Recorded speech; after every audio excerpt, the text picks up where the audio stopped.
come vape with me. This is my third video in a little set for beginners or for people who are just thinking that they might like to vape. So the first one was on Ego tanks and Ego batteries. That's things that look like that. Round tubes with an Ego connection on the top. And the drawback there is that the power in them doesn't last for very long. So I suggested that if you're disappointed in your ordinary Ego type vaping device, which is the one that the National Health Service here in the UK suggests, then you might need to buy yourself an intermediary device, which is a thicker battery. It has a different kind of tank on the top. It doesn't have this Ego connection. It has a recessed connection. Sorry about the light. A recessed connection instead of a sticking out connection. So the recessed connection is called a 510 connection, and a lot of the tanks that you will get with an intermediate device will be a recessed 510 connection. But if you've got some tanks that have got an Ego connection, you can buy a small connector.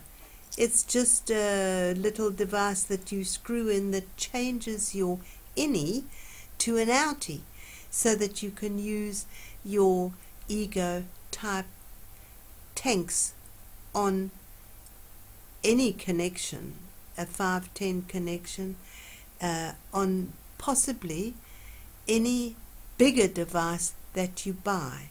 So there's the Ego, which in the UK is everywhere and is advertised and promoted by the smoking cessation people. Then there's an intermediary device that's a bit thicker, got more power, and then there is a box mod. Now box mod is a bigger device, but it has a different shape.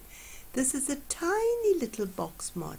You can see it stands. It's not round, so if you put it down, it doesn't roll.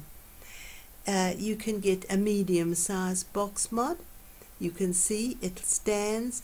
All box mods have some place where they charge. There is the little micro USB charging point on that one. So all box mods can be used for pass-through. In other words, you can vape while they're charging. And box mods come in bigger sizes. Here's an even bigger one, and it stands. It's big, it's heavy, it's a bit clumpy, and it sort of makes your top pocket hang out, or they're difficult to sit on if you've got them in the back of your jeans. So for going out, still the old Ego type device or the intermediary device is more comfortable, more useful. You can pop it in your handbag, pop it in your pocket, and it will be much easier to carry around. So that's the one negative aspect about a box mod. But box mods have a positive aspect.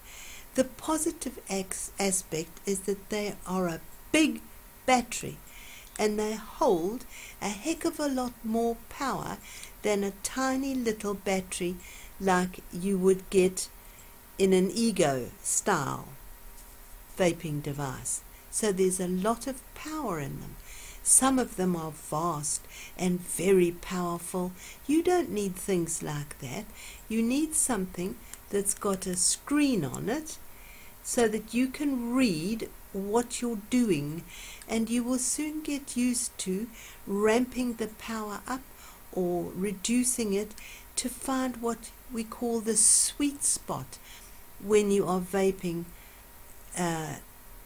on a tank. Now, every tank has a different place where somehow the flavor is the best for your palate. There are several ways to vape.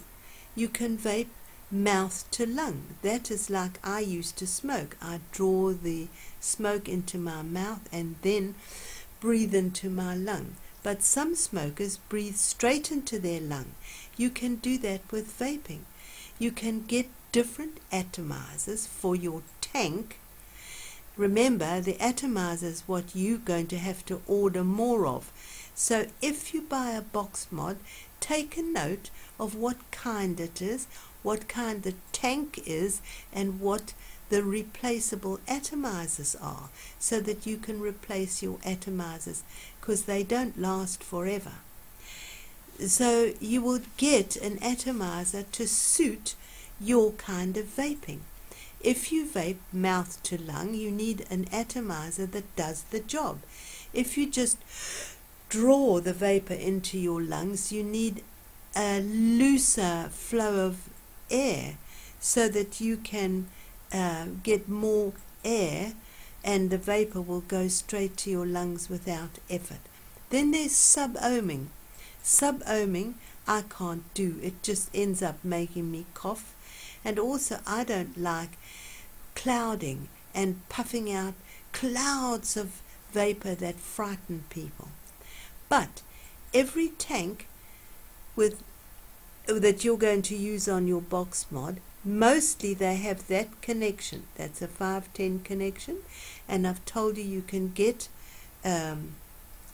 this little thing. You can buy it at any vape store or online, which is a little converter that will convert a 510 connection to an ego connection. But tanks for box mods have airflow controls on them, and tanks for the intermediary devices as well. So you can change the airflow to suit your style of vaping. If you buy a box mod, a lot of them come without the battery in, so that is empty, and you might have to buy a battery that will fit into your box mod. This battery's got a blue protection cover on it. Safety is very important, and if you're going to store batteries, if you put this little condom on, it's just blue plastic, it stops this from touching something else that might make it send its electricity out. So a lot of box mods don't have batteries. Check that yours has got a battery.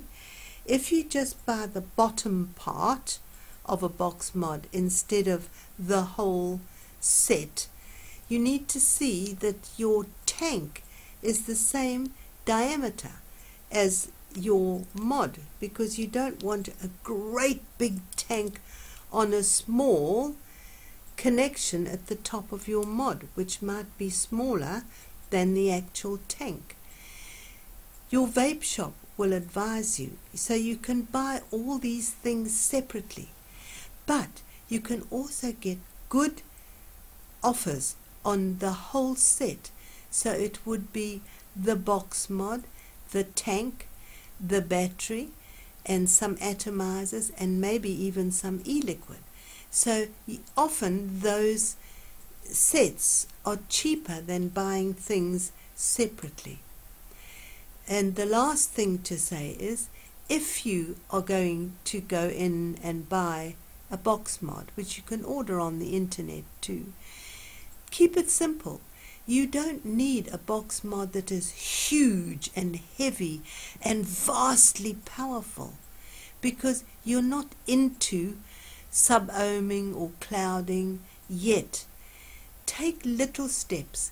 If you get something that is too complicated, too heavy, too macho, if you're a woman, I have met people who went off vaping because they couldn't control the device, they didn't know what they were doing, they couldn't read the screen, they couldn't adjust the flow of the electricity, they didn't know what volts were or wattages were, they didn't know about mouth to lung or straight to lung or clouding. They were completely lost.